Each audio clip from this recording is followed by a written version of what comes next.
Ya, estamos en la hora, así es que vamos a partir. Esta sería la segunda charla del curso Ética para Ingeniería. Bueno, el expositor de hoy es el profesor Denis Parra. Él es profesor del Departamento de Ciencias de la Computación de la Escuela de Ingeniería de esta universidad. Quizás ustedes lo conocen, así es que bueno, los dejo con Denis. Aprovecho de agradecer, muchas gracias Denis por aceptar nuestra invitación y dar la charla hoy.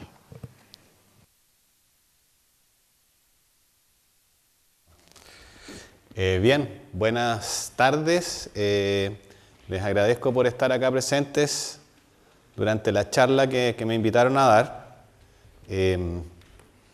Yo trabajo en el Departamento de Ciencia de la Computación.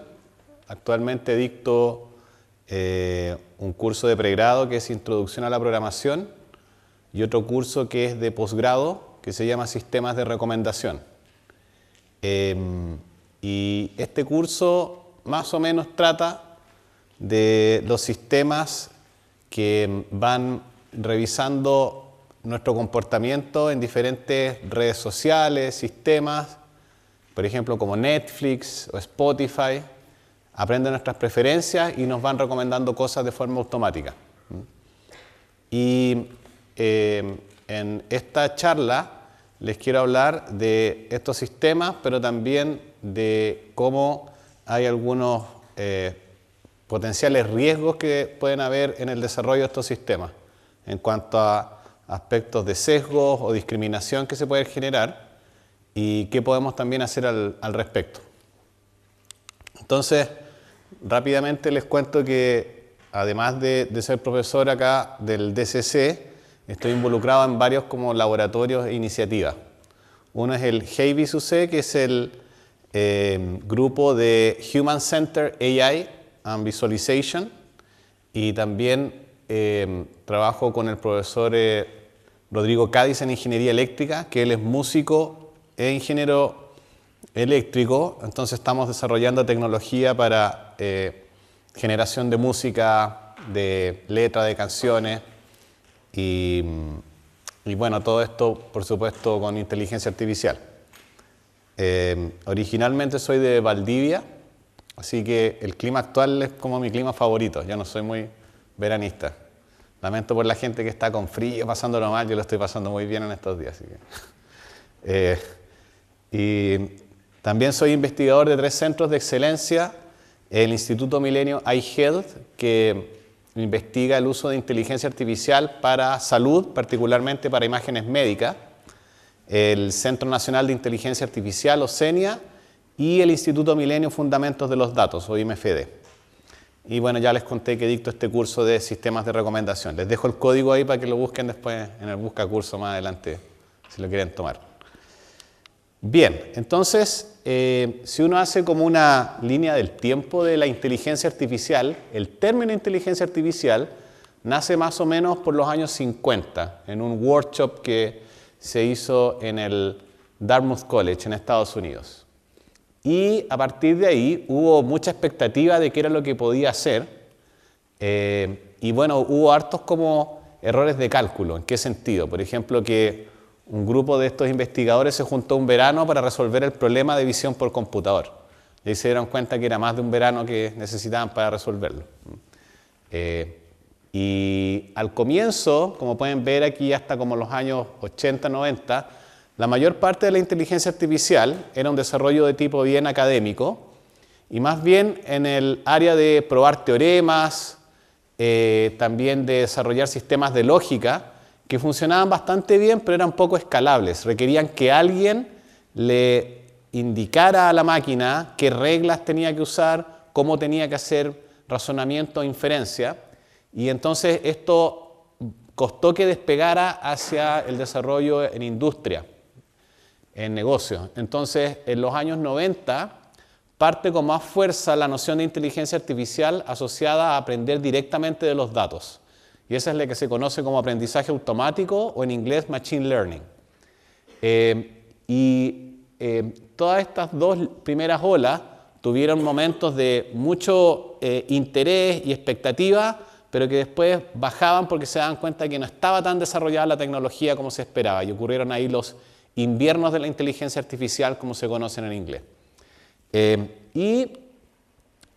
Más o menos en el año 2012, una tecnología que ya estaba un poquitito de capa caída, que se llama las redes neuronales, de pronto se encontraron con una confluencia de elementos bien importantes. Primero, que por primera vez habían muchos datos, muchísimos datos. Antes no había, ¿por qué? Porque no habían redes sociales.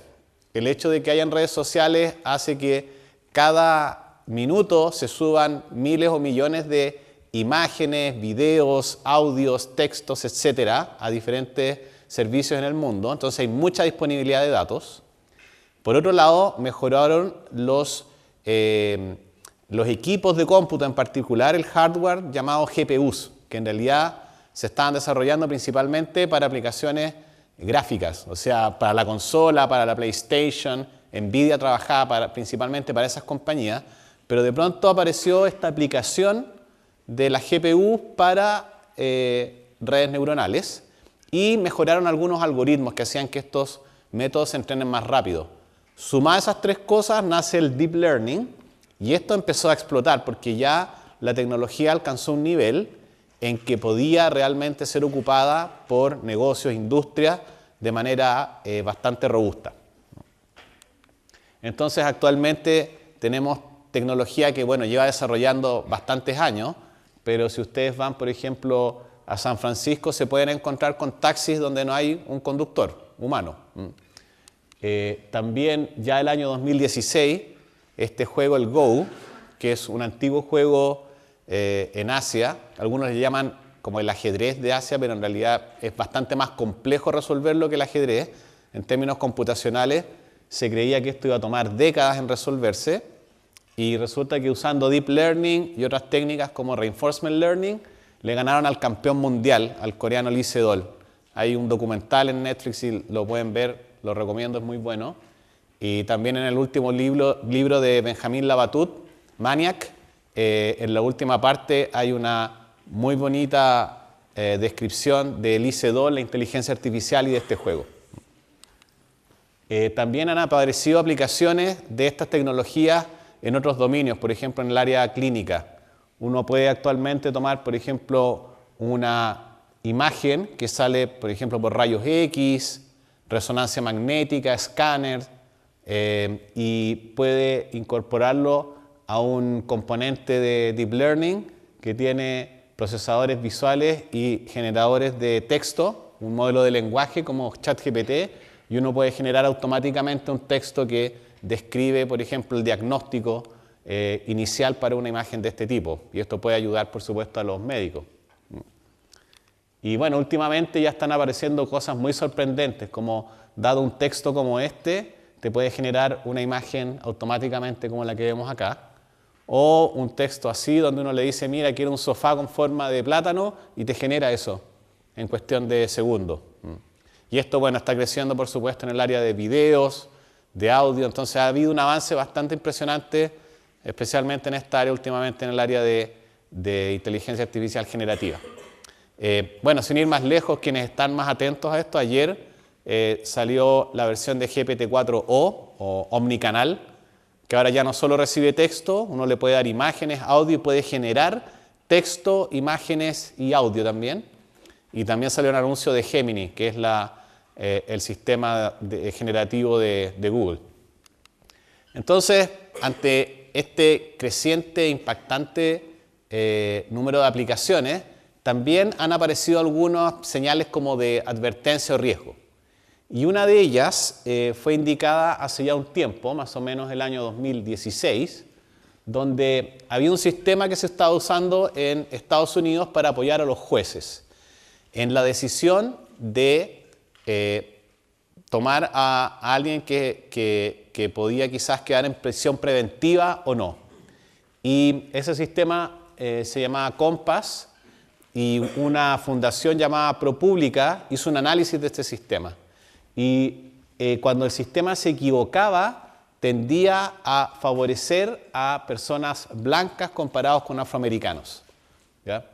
Entonces, este estudio se hizo con datos en base a las decisiones que estaba tomando el sistema y yendo un poquito más atrás, estudiando el algoritmo, básicamente se dieron cuenta, lo que pasa es que el sistema está aprendiendo en base a las decisiones que toman los jueces y que al parecer están influenciadas por la raza de la persona que estaba siendo involucrada. También hay otro caso que, no sé, ¿pueden levantar la mano quienes conocen este caso de Joe Bolamwini? O si vieron el documental Coded Bias o Sesgo Codificado en Netflix. ¿Alguien lo ha escuchado, lo ha visto? ¿Nadie? Bueno, se los recomiendo. También ya les llevo como 3 recomendaciones más o menos. Por algo trabajo en recomendaciones. Este documental habla del caso de esta investigadora de MIT que cuando vio la tecnología que era capaz de reconocer caras quiso probarla y puso su cara frente a la cámara y no reconocía su cara. Entonces empezó a investigar los diferentes sistemas y se dio cuenta que cuando uno trataba de reconocer caras en hombres y que tenían la piel clara, el sistema tenía un lighter male, una accuracy, una precisión del 100% o 99%.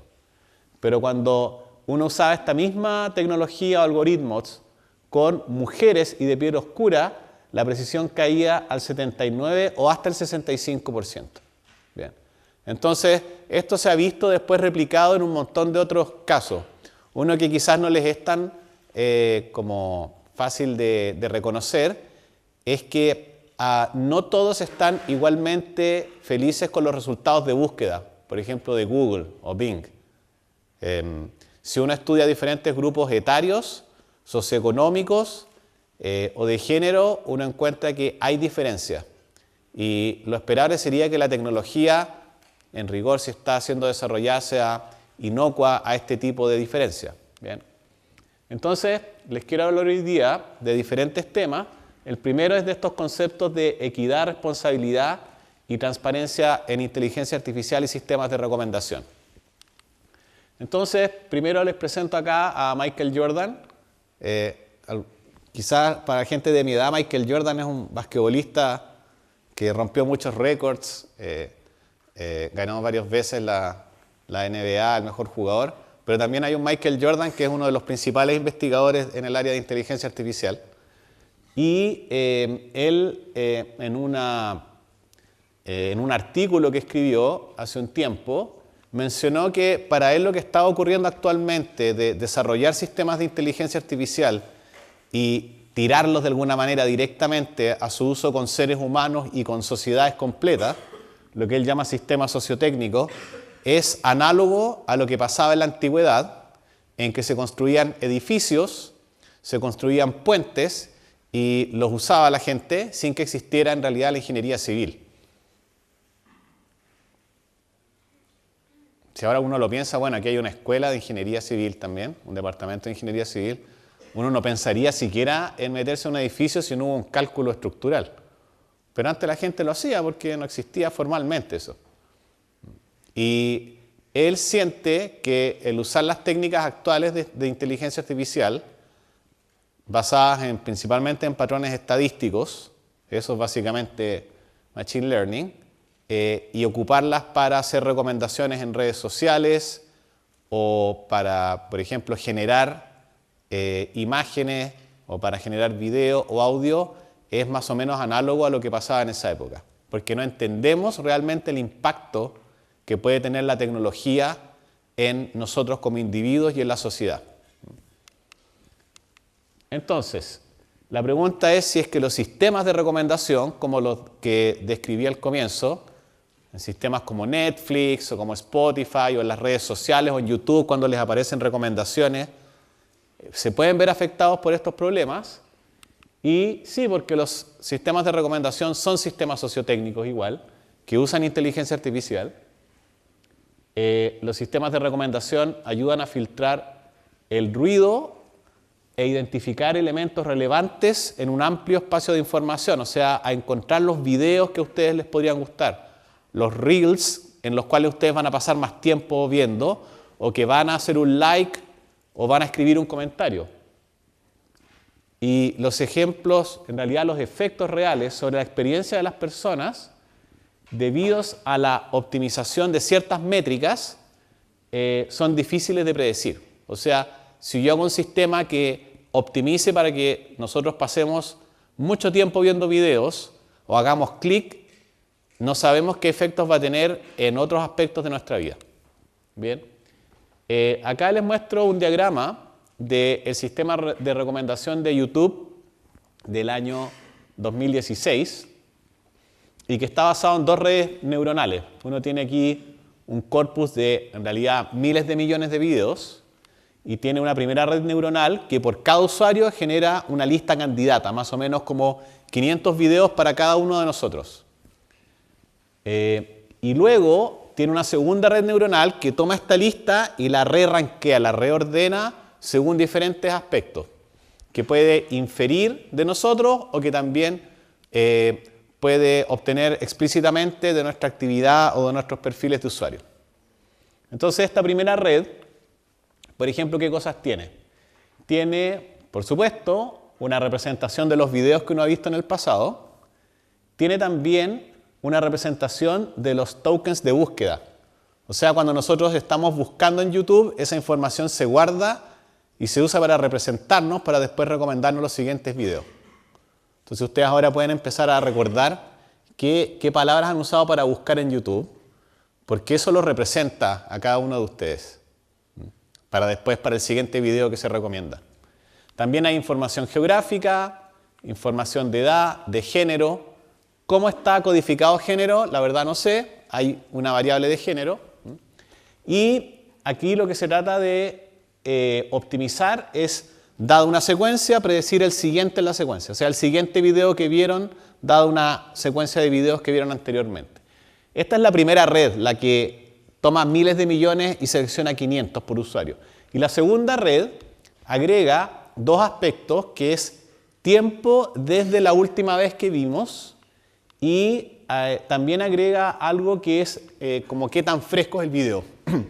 Obviamente, si es que esto no lo optimizaran, YouTube estaría recomendando todavía el ratón Mickey del año 40, ¿ya? Porque son los videos más vistos. Y obviamente quiere optimizar para que también aparezca siempre contenido nuevo y la gente siga subiendo videos y siga viendo videos. Entonces, el sistema de YouTube, primero, no predice qué es lo que va a aprender directamente. En ese sentido, las inteligencias artificiales no son completamente automáticas. Alguien por diseño le dice, esto es lo que tienes que aprender. Bien, en el caso de YouTube las tareas son predecir el siguiente video y predecir el tiempo que el usuario ha pasado viendo el siguiente video. Al predecir esas dos cosas, después puede hacer lo siguiente, tomar una lista de videos y ordenarlas de manera que queden más arriba los videos que es más probable que uno vea y que es más probable que uno vea más tiempo, el 100% del video, ¿cierto? O que uno maximice el tiempo que pasa en pantalla. Pero nunca se le dice al sistema que distinga el contenido, si es que hay noticias falsas, violencia, etc. Ese es un sistema aparte. Así que si se le pasa a ese sistema algún video y resulta que es un video que la gente le gusta y que lo ve harto, lo va a recomendar. ¿Bien? Entonces, preocupado por esto, Guillaume Chaslot, que él trabajó en el primer sistema recomendador de YouTube que no usaba tecnología de Deep Learning, quiso investigar, después de que salió de YouTube, él renunció a la compañía, qué era lo que el sistema recomendaba bajo ciertas condiciones. Y hizo el siguiente experimento. Escribió un script donde él escribía términos, veía los videos que aparecían en la búsqueda, después se metía a esos videos, veía las recomendaciones y después las recomendaciones de esos videos, etcétera. E iba tomando registro de los videos que tendían a aparecer más veces en las recomendaciones.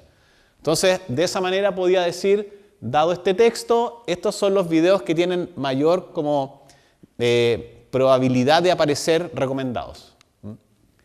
En ese momento aparecieron cosas un poquito preocupantes, por ejemplo, que si uno ponía vacuna, El segundo video más recomendado era de una persona antivacuna.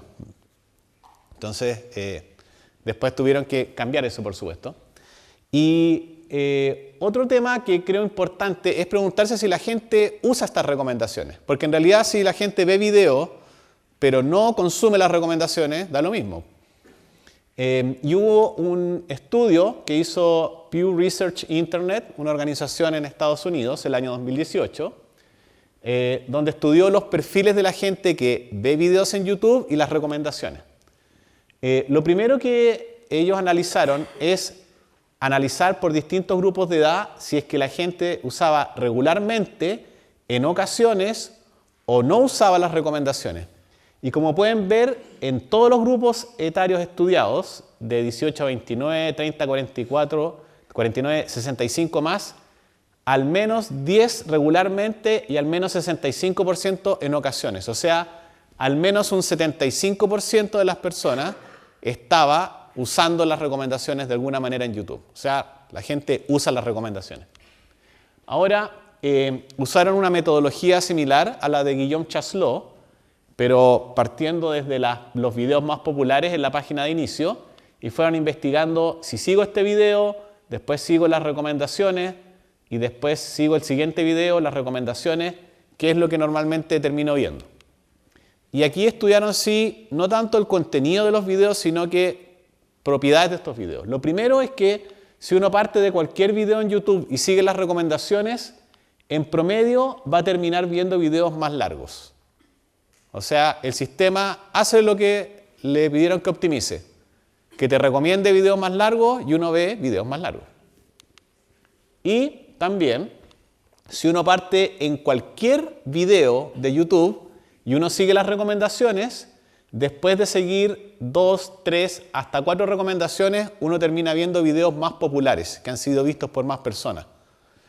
Y esto de alguna manera te habla también de que hay una tendencia a uniformizar lo que la gente está viendo. No precisamente a diversificar, que la gente vea cosas diferentes, nicho, o que pueda explotar de repente algún interés personal. Bien. Ese sistema fue modificado el año 2019. Se le criticaba al primero, por ejemplo, el del 2016, que no usaba los likes. O sea, uno ponía like y en realidad eso no se usaba para recomendarte el siguiente video. En realidad lo que usaba era lo que realmente estabas consumiendo, no lo que tú decías que te gustaba o no. Este usa los likes, pero no incluye el filtro de contenido, ya sea que pueda ser dañino o no. Bien, entonces, otra pregunta. Ustedes no todos van a estudiar ingeniería en computación y van a hacer sistemas de recomendación. Quizás van a ver aquí ingenieros eléctricos, en transporte, industriales, civiles, químicos, ¿cierto? Entonces, ¿por qué les podría importar esto? Y aparte que estamos en Chile, no estamos en otros países donde la regulación puede estarnos llegando encima. Bueno, el año 2018 entró en ejercicio la ley GDPR. Ya han hablado de esta ley en este curso, ¿no? ¿No? Bueno, esta es una ley que habla de la regulación de los datos privados en Europa. ¿Y qué cosas, por ejemplo, son interesantes para nosotros, que nos podrían afectar? Que aplica a las organizaciones en la Unión Europea, pero también aplica a otras organizaciones si es que se ofrecen bienes o servicios a ciudadanos de la Unión Europea. Entonces, si ustedes crean una startup y en esa startup tienen usuarios a nivel internacional y algunos de ellos son ciudadanos de la Unión Europea, esta ley sí les rige. Y se aplica a todas las empresas que traten o posean datos personales de sujetos residentes en la Unión Europea, independiente de la ubicación de la empresa. Bien. Entonces, si uno quiere hacer negocios o tener clientes o usuarios de la Unión Europea, le aplica esta ley. ¿Qué cosas hay importantes en esta ley que nos puedan afectar en la práctica? Derecho de acceso al sujeto, que el sujeto puede pedir acceso, por ejemplo, a qué recomendaciones se le han realizado, como su representación del perfil de usuario. Hay un aspecto también de toma de decisiones individuales automatizadas, ¿ya? O sea, un sistema de recomendación, incluida la elaboración de perfiles, Y también acá hay un aspecto que se discutió en un artículo, que era el derecho a explicación. Y este aspecto es muy importante porque una red neuronal puede predecir muy bien, por ejemplo, dado una imagen, qué contenido tiene esa imagen y dónde exactamente, por ejemplo, te puede decir, aquí hay un gato y el gato está aquí, y un gato de color tanto, no sé, y grande, pequeño. Pero si uno le pide explicación como ya y por qué, a una persona tú le puedes preguntar eso y te va a decir, bueno, aquí se ve el gatito, las orejas, los bigotes, no sé. A una red neuronal no le puedes preguntar eso porque te va a decir, tengo, no sé, cientos o miles de millones de parámetros y se encendieron estos, no sé, 7.000 parámetros y por eso predije esto. Eso a una persona es como decirle, es que se me activaron un par de neuronas acá y por eso veo este gato en la imagen. Por lo menos a mí no me sirve esa explicación. Entonces, hay por supuesto un interés en estudiar estos temas en ingeniería, en computación, a pesar de que en computación hay muchas conferencias de temas bien técnicos, ¿cierto? Bases de datos, complejidad en computación, recuperación de información, IA. Apareció esta conferencia que es interdisciplinaria y que se esperan investigaciones tanto de investigadores de computación, gente de derecho, de ciencia política, sociólogos, psicólogos, para entender el impacto de la tecnología, especialmente al ritmo que se está desarrollando actualmente. Bien, en ese enlace, bueno, voy a compartir luego las slides y pueden seguir, por ejemplo, algunas mejores prácticas de desarrollo de sistemas para asegurarse dentro de lo posible que uno está siguiendo ciertas guidelines de ética. Bien, entonces ahora, ¿cómo podemos medir, estudiar y prevenir los sesgos en sistemas de recomendación? Tengo que introducir algunas definiciones, hablar de explicabilidad y transparencia en sistemas de recomendación y hablar de algunos desafíos o retos abiertos, equidad en sistemas de recomendación y conclusiones. ¿Cuánto tiempo me queda?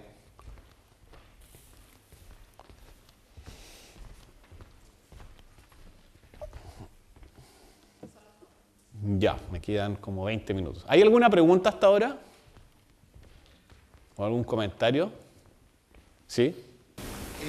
En los términos de recomendaciones, como el sistema de YouTube, ¿qué piensa de que ellos deciden qué es bueno y qué es malo para uno? ¿Qué pienso al respecto? Sí, porque, por ejemplo, uno obviamente sabe que YouTube hay algunas cosas que no quiere mostrar y otras cosas que quieren mostrar. ¿Cómo uno, qué tan ético, ahora que estamos en este tipo de clases, uno puede pensar que YouTube decida que es bueno o malo? A ver, creo que hay dos aspectos ahí que corren como por líneas separadas, paralelas, ¿ya?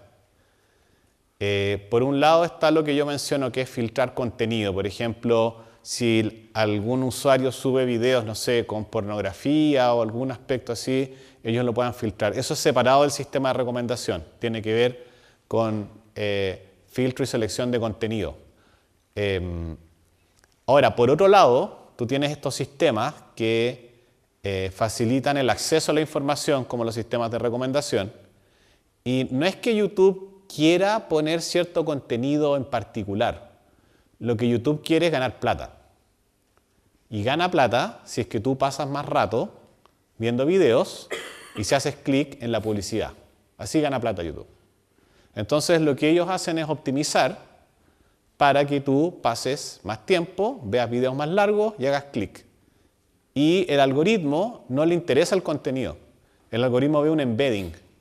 Un embedding es un vector con números. Entonces, hay que separar las cosas. Yo en este sentido no estoy diciendo aquí en ningún caso que YouTube es como maligno. Pero sí estoy diciendo que si tú consideras solo algunas métricas que quieres optimizar y no pones explícitamente algunos aspectos éticos en esos filtros, te van a ocurrir cosas como que vas a recomendar contenido que podrían algunas personas explotarlo para campañas políticas o con algún propósito de pronto que pueda ser dañino para individuos o para la sociedad en su conjunto. ¿Ya? Pero aquí más bien lo que uno podría decir no es como, quiero poner este contenido, es quiero ganar plata, básicamente. Que es lo que quiere hacer cualquier negocio, es aumentar el profit, pero debería haber alguna restricción, y si es que no hay regulación, esas restricciones, normalmente las compañías quieren autorregularse, y en la práctica eso se ha mostrado que no funciona tanto. Bien, entonces, ¿qué es equidad en términos de sistemas de IA, ¿cierto? Bueno, equidad en general es la propiedad de ser justo o equitativo, versus cuando hablamos de sesgo en sistemas de inteligencia artificial, es la inclinación hacia algo, predisposición, parcialidad, prejuicio, preferencia, predilección, discriminación. ¿Bien? Y cuando hablamos de sesgo en sistemas informáticos, uno puede decir que un sistema está sesgado si es que discrimina sistemática e injustamente a ciertos individuos o a grupos de individuos en favor de otros. O sea, si yo pudiera demostrar, esto es según, este artículo fue publicado el año 96 en la revista ACM Transactions and Information System, y entiendo que fue basado en la legislación estadounidense. Entonces, si es que uno puede demostrar que un sistema discrimina sistemáticamente contra un grupo, uno puede demandar. Ya, aquí hay un tema legal. Y un sistema discrimina injustamente también si es que niega una oportunidad o un bien, o se asigna un resultado indeseable a un individuo o a un grupo de individuos por motivos irrazonables o inadecuados. ¿Ya? Entonces, acá, por ejemplo, no sé, de los presentes o de las presentes, ¿alguien tiene cuenta en LinkedIn? En el portal, ¿sí? ¿Alguno? ¿O lo conocen? Bien. ¿Para qué se crean una cuenta ahí? ¿Para tener como una página web y mostrarse así como en Instagram? ¿O tiene un propósito diferente? Para hacer contactos, ¿sí? Más bien profesionales, yo creo. Y bueno, también hay empresas que reclutan vía LinkedIn, ponen avisos. Y entonces uno puede postular esos avisos. Entonces, uno podría decir, oye, yo sé que a otra persona le está llegando un aviso y a mí no, entonces me siento discriminado, ¿no? Tendrías que ver el sistema completo, a quién le está recomendando, y dado mi perfil, yo encuentro que es muy parecido al de esta otra persona y a mí no me recomienda. Entonces es difícil poder vigilar y revisar el comportamiento de un sistema como ese, pero ahí pueden ver un ejemplo de un sistema recomendador que puede eventualmente tener un impacto grande, por ejemplo, en aspectos de discriminación para trabajo.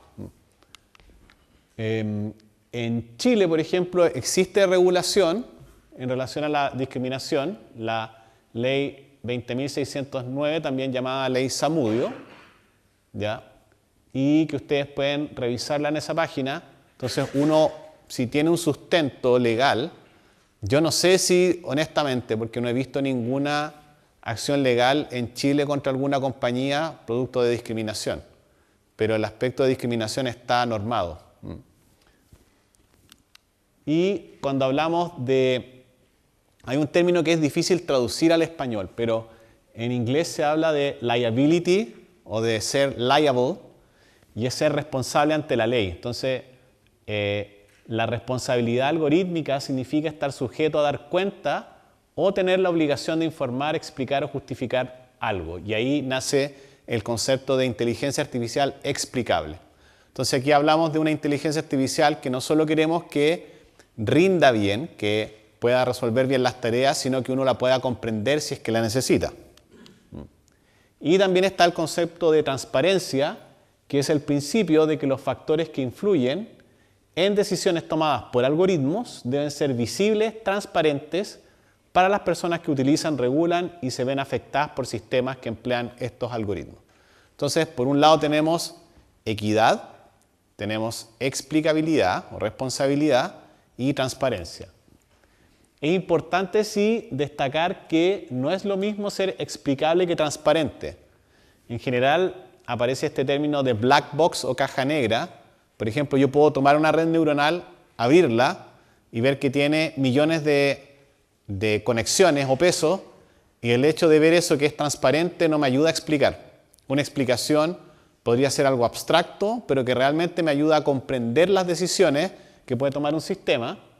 Y por eso también está el concepto de interpretabilidad, que habla, por ejemplo, del grado en que un humano puede entender la causa de una decisión, o esta otra, que es el grado en que un humano puede predecir de forma coherente el resultado del modelo. Yo creo que esto se ajusta más a lo que vivimos en el día a día. Yo no creo que todas las personas que estén aquí sepan en detalle cómo funciona cada engranaje en el motor de un vehículo. Aún así, nosotros llegamos frente al paso de cebra, vemos un vehículo, normalmente vemos como a la persona que está manejando, y si vemos que nos hizo, no sé, nos vio, cruzamos. Y no necesitamos saber en detalle cómo funciona el vehículo internamente, confiamos en que va a estar en buenas condiciones.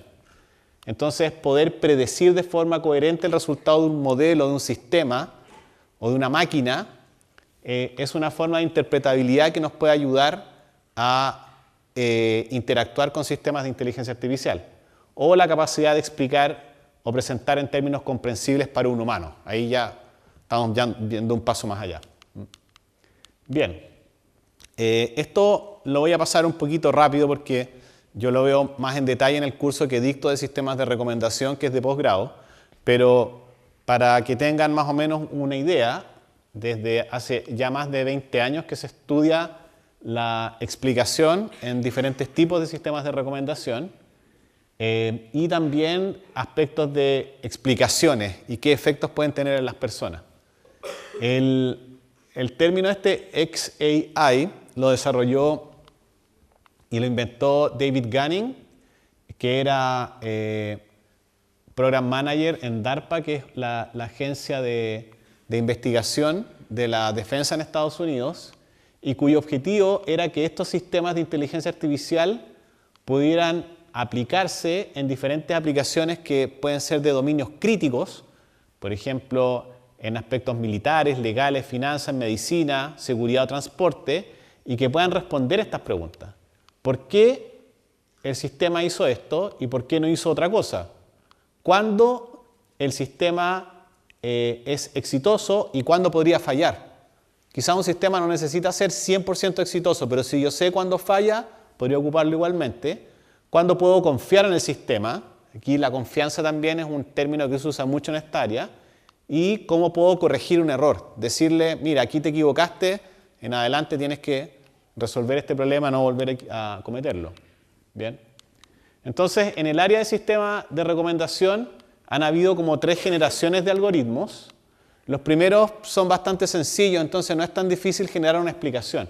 Por ejemplo, tengo un usuario que ha interactuado o ha consumido ciertos ítems y conozco otros usuarios que también han consumido esos mismos ítems y más o menos siguiendo este grafo yo puedo recomendar y también explicar, como, mira, te recomiendo esto porque le gusta a este amigo que tiene gustos bastante parecidos a ti.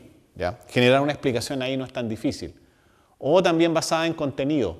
Por ejemplo, a este usuario le han gustado estas películas y para explicarle esta le podría decir, ah, mira, es que es del mismo director que estas otras películas que te gustaron. El tema es que ya más o menos como a finales de los 2000 aparecieron modelos basados en factorización matricial y factores latentes, donde yo puedo representar a un usuario con un vector, a un ítem cualquiera con un vector, y los llevo a un mismo espacio vectorial, y de ahí puedo encontrar las recomendaciones, pero ya explicar es muy difícil, porque ¿qué significa una dimensión del vector u otra? No es trivial, no es, digamos, directamente comparable con una variable que podemos entender los seres humanos. Han habido algunos avances en esta área tratando de correlacionar estos vectores latentes con algunos aspectos que uno puede leer de pronto en los comentarios que la gente escribe, por ejemplo cuando compra algo en Amazon, pero la siguiente generación de recomendadores, que es más precisa, basada en redes neuronales, tiene muchas capas, muchas conexiones, Repito, un sistema, por ejemplo, como GPT-4 tiene miles de millones de conexiones como las que ven acá. Entonces, saber por qué escribió algo dado una entrada es muy difícil explicarlo. Bueno, aquí hay aspectos sí técnicos de cosas que se han hecho para poder mejorar la explicación, visualizar las atenciones, que es un aspecto de estos modelos. Pero hay bastantes retos abiertos aún en los recientes avances en modelos de procesamiento del lenguaje natural. Justamente me refiero a un modelo como GPT, arquitecturas neuronales de atención y modelos generativos ofrecen un gran potencial para investigar en esta área y sabiendo que interpretable es diferente a transparente, mostrar los pesos puede ser transparente pero no nos va a servir para interpretar los modelos. Se puede quizás investigar más en visualización para poder saber exactamente dónde los sistemas están poniendo atención cuando te predicen algo. Por ejemplo, si tú escribes un texto a ChatGPT, ¿qué palabras puso más atención para después responder tu pregunta o generar un texto adicional? Y también hay algunas páginas bien interesantes con uso de visualización interactiva para entender mejor estos modelos. Y lo último que quería mostrarles, porque ya estamos llegando a la hora, es que no hay que quedarse con la idea de que el sesgo en sistemas de recomendación, en sistemas de IA, está solamente dado por los datos.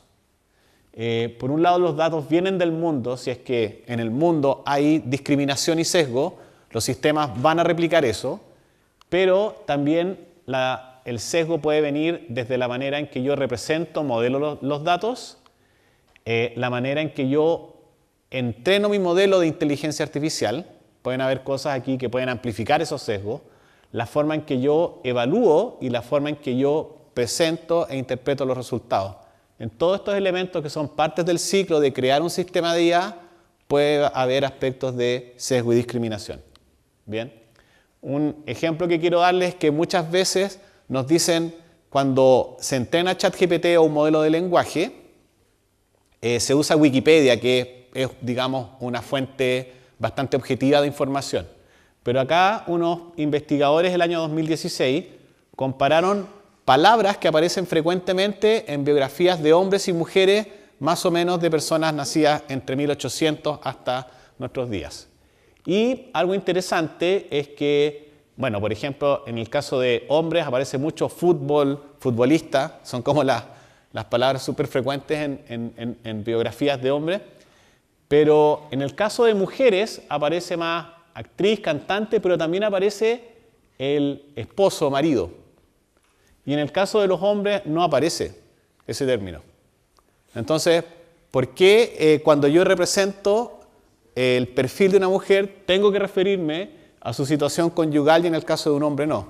Y eso está codificado internamente en los modelos de lenguaje, porque están usando esta información para predecir la siguiente palabra y para representar el concepto mujer. En el caso de los sistemas de recomendación, yo he hablado de sesgo acá en los consumidores, por ejemplo, que algunos reciban mejores recomendaciones que otros, pero también puede haber sesgo en los productores. Por ejemplo, que Netflix tienda a recomendar más películas de cierto tipo de género o de más directores hombres que de mujeres, y quizás en algunos casos está bien, pero en algunos casos como sociedad nos gustaría tener balance. Y entonces, si no se toman medidas particulares, los sistemas simplemente replican lo que ya existe en la realidad. Han habido algunos estudios al respecto, me voy a saltar un poquito esto. En modelos de lenguaje, bueno, ya mencioné el ejemplo de cómo se entrenan con datos, por ejemplo, de Wikipedia, y después sistemas como modelos de vectores de palabra o de lenguaje pueden recibir este sesgo.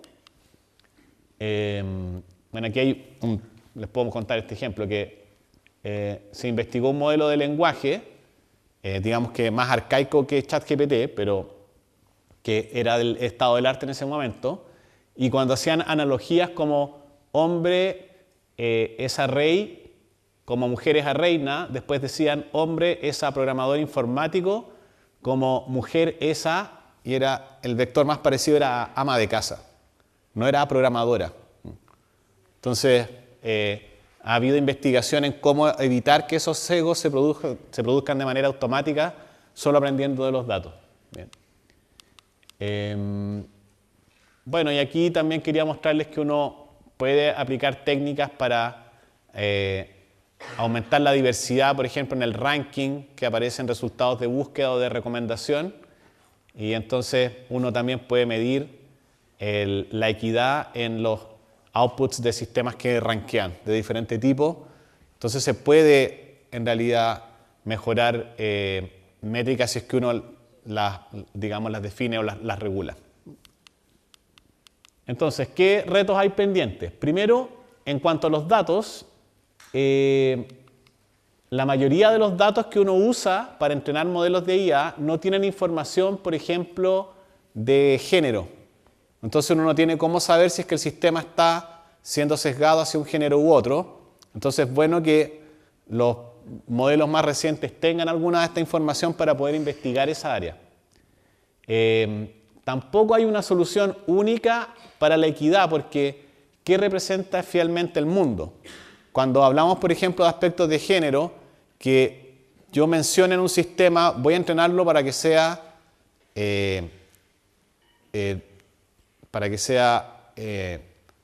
justo tanto para hombres o mujeres. Bueno, pero ¿dónde estoy dejando a los grupos minoritarios? LGQBT. ¿Y qué pasa si aparece otro grupo y yo no lo tengo incorporado en mi algoritmo? Entonces, hay investigación de hecho en esa área, pero tenemos que ponernos de acuerdo primero como sociedad para que después los algoritmos puedan incorporar esos aspectos. ¿Y qué representa fielmente al mundo tal y como podría o debería ser? En este sentido, uno ve como dos posiciones. Una es dejar que el algoritmo aprenda de los datos nomás. Y la otra es no, nosotros tenemos que decirle o ponerle ciertas restricciones. ¿Pero qué restricciones? Tenemos que primero ponernos de acuerdo. Y así que a veces pienso que muchas veces creemos que el fin del mundo va a ser por, no sé, algo como Skynet, Terminator. Y en realidad va a ser porque no nos vamos a poner de acuerdo con cómo queremos que evolucione esto, la tecnología.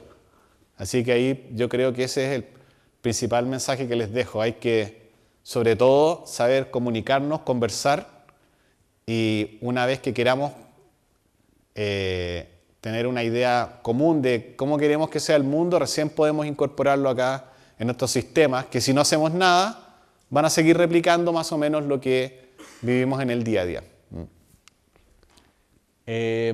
Entonces, en esta charla he presentado, motivado y definido aspectos de equidad, responsabilidad y transparencia, centrándome en sistemas de recomendación, y hemos revisado trabajos y áreas de investigación relacionadas con este término que es Fairness, Accountability and Transparency, o equidad, responsabilidad y transparencia, y Explainable AI. Si hay gente acá también que quiere investigar en estas áreas en el futuro, vaya poniéndole atención, porque así como uno quiere desarrollar sistemas que automaticen y hagan más eficientes diferentes procesos de industrias en ingeniería, también uno quiere que avancen en esta línea a la vez.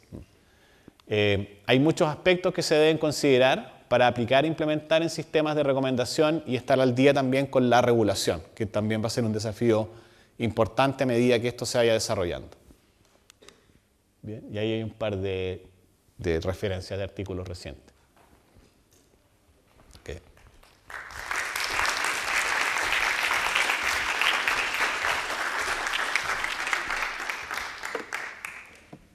Tenemos tiempo para algunas preguntas o comentarios si es que tienen.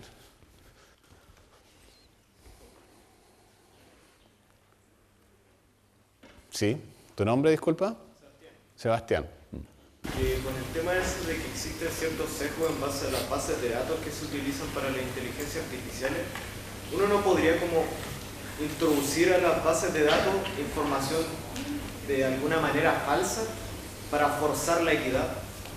Por ejemplo, así como 1000 frases que tengan así como mujer programadora, mujer cocinera, mujer, no sé, ingeniera. ¿Se podrían hacer de esa manera? Sí, de hecho es un approach que hay algún approach parecido a ese, al que tú estás mencionando.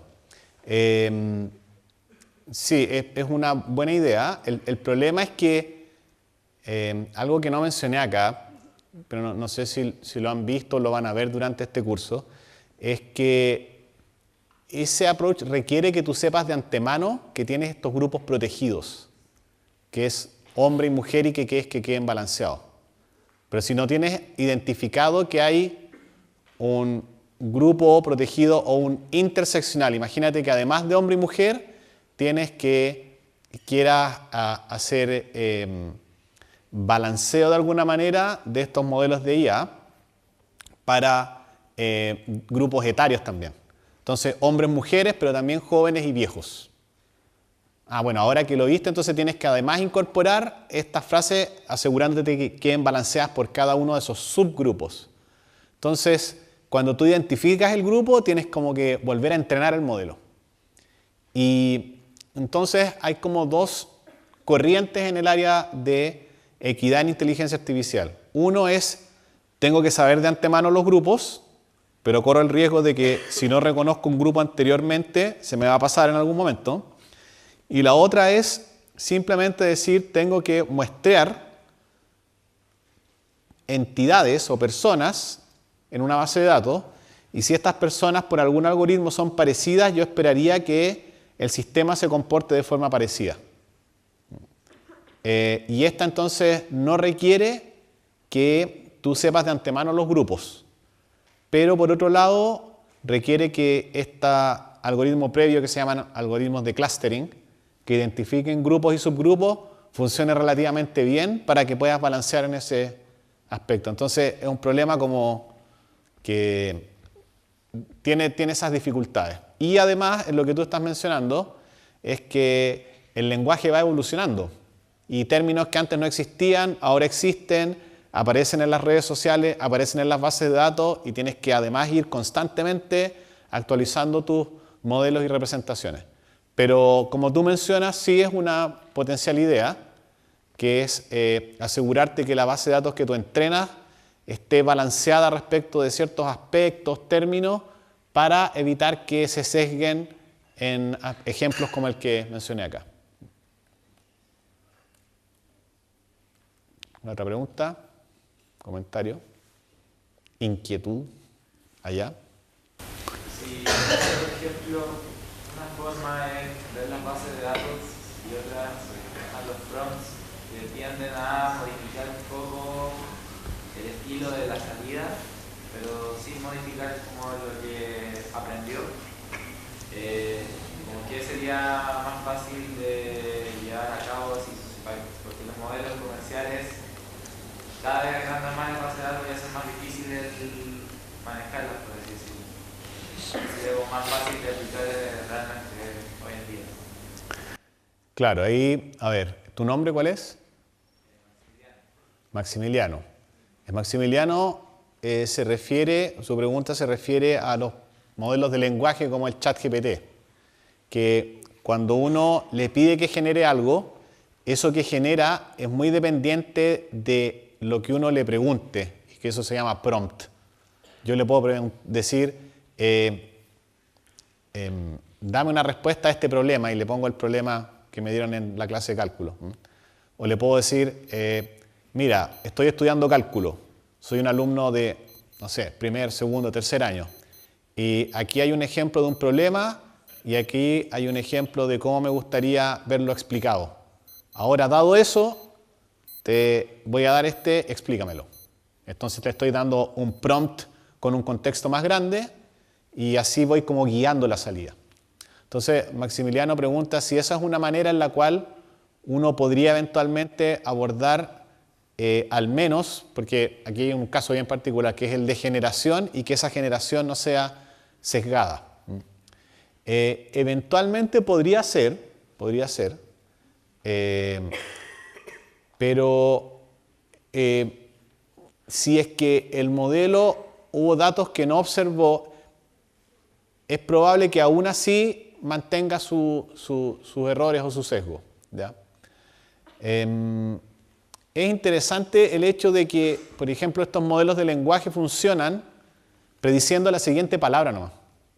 Eso es lo único que hacen, digamos en términos así como técnicos, ¿ya? Uno tiene este tremendo modelo, le doy este contexto, y genera una palabra. Y después esa palabra la mete a la entrada y después genera la siguiente palabra y después la siguiente. Entonces va generando una por una en base a lo que uno escribió más lo que el mismo sistema va generando. Y para ir generando esto tiene que ir viendo probabilidades. Dado este texto, estas palabras, ¿cuál es la siguiente más probable? La verdad es que es bastante impresionante lo que han logrado estos modelos y por eso son tan grandes. Tienen miles de millones de parámetros, entonces son capaces de ir entendiendo el contexto en base a lo que uno le pide y a lo que el mismo modelo genera. Pero de todas maneras, si es que nunca vio una combinación, esa combinación va a tener muy baja probabilidad. Entonces, si es que nunca hubo un caso no sesgado, ¿cierto? O justo para una cierta oración, es difícil que lo genere, incluso si tú le das el contexto. Porque el modelo en sí mismo realmente no entiende. No tiene un modelo del mundo así realmente. Hay varios ejemplos en los cuales se indican que sí hay atisbos de inteligencia artificial generativa, de modelos del mundo, pero en rigor, no. El sistema está generando palabra tras palabra, tienen realmente un rendimiento fabuloso. Yo he visto cosas muy impresionantes y de hecho yo les recomiendo que experimentes con estos modelos, pero que por sí mismos y cambiando el prompt, con lo que tú llamas in-context learning, así se llama, uno puede resolver todos los casos potenciales de sesgo, de no equidad.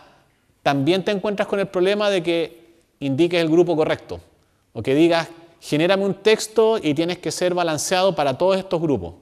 Y si te faltó un grupo, no lo va a predecir por sí mismo. Pero sí puede ser una solución interesante de investigar. ¿Sí? Sí, dijiste al final que tú veías difícil que nos pusiéramos todos de acuerdo como para hacer regulaciones. Entonces me llamó la atención si es que se te ocurren casos en el que no podría haber como un acuerdo evidente o casos en los que sí podría haber acuerdo. A ver, actualmente hay en estudio en la Unión Europea y en Chile una regulación de la inteligencia artificial y que está basada en una noción de niveles de riesgo. La idea es la siguiente, que si una inteligencia artificial predice algo, pero el riesgo de que se equivoque no es tan bajo, uno la puede dejar que se ocupe, ¿no? Por ejemplo, les puedo dar un caso, que uno puede usar una inteligencia artificial para que cuando uno se conecta al celular, quizás comprima o use ciertos algoritmos de compresión de datos y vaya más rápido a la antena, bajo ciertas condiciones. Si se equivoca en predecir ahí, manda más bits o no, a nadie le pasa nada con eso, así que no es necesario que haya una regulación. Pero si yo tengo un sistema que predice la probabilidad de que yo tenga un cierto tumor y dado eso va a darme una prioridad en una lista, por ejemplo en el servicio público para una operación o para un medicamento que es muy caro o algo que puede ser de vida o muerte, ahí sí necesitamos que esas IA sean muy bien revisadas. ¿Bien? Ahora, ¿qué significa ser bien revisadas? Es mostrar que funcionan bien bajo un montón de casos, hacer como testeo, ¿cierto? Ahora, son tan complejas estas inteligencias artificiales que pedirle, por ejemplo, a todas que expliquen, en este momento no es posible eso. Y si alguien pone en una regulación, todas tienen que explicar, entonces tienes que dejar de lado todas las IA que tienen los mejores rendimientos actualmente, porque no son explicables. Y se están desarrollando técnicas para explicarlas, pero son todas aproximaciones. Ahora, si uno esto lo lleva a regulación respecto de los ámbitos éticos, de justicia, de organizaciones, yo a lo que voy es que no es que, obviamente todos yo creo que queremos el bien común, eso es como humano, ¿cierto? Pero de pronto me surgen, digamos, como dudas respecto de, mira, yo como soy del sur, siempre estoy pendiente de un poquito del bosque, así, de la naturaleza, y para mí es muy chocante ver estas noticias cuando sale un pudú y le atacó una jauría de perros, que son perros asilvestrados. y esa fauna nativa. Entonces, hace poco hubo un proyecto de ley para regular la potencial caza de perros asilvestrados que podrían estar dañando la fauna nativa. Y se rechazó ese proyecto porque en realidad algunos parlamentarios indican que no, lo que debería haber es un incentivo para que la gente sea responsable con mascotas. Tiene sentido en realidad, ¿cierto? Y entonces no hay que ponerle como el cascabel, o sea, no hay que poner como la yunta delante de los bueyes, como dicen algunas partes. Pero por otro lado, estamos dejando que en este momento, sin hacer esa regulación, que tiene un cierto sentido, estén afectando y quizás poniendo en riesgo especies que en realidad fue producto de nuestra introducción, de introducir gatos, ratones, perros que quizás no habían antiguamente acá. Entonces, si no nos ponemos de acuerdo con cosas así, con cosas más complejas como regulación en inteligencia artificial, tengo la duda de si vamos a ser capaces de llegar a un acuerdo de qué es lo que entendemos como una sociedad justa, equitativa, y entonces ahora en base a eso una regulación y que después permita que por un lado haya innovación, que la necesitamos, haya crecimiento económico, que lo necesitamos, pero que sea sostenible y que sea justo. Entonces hay un desafío importante, ¿no es? La sociedad, la vida, yo no creo que se esté volviendo más fácil, se está volviendo, con estas herramientas, se está volviendo más compleja. Tenemos que tomar decisiones más difíciles. Y va a estar en manos de ustedes. No los quiero asustar, ya están acá. Pero de verdad que es, por un lado, sorprendente los avances, pero a la vez es importante el desafío que está quedando para que esos tengan el mejor impacto posible en nuestra sociedad. No sé si eso responde a tu pregunta, esa es mi visión.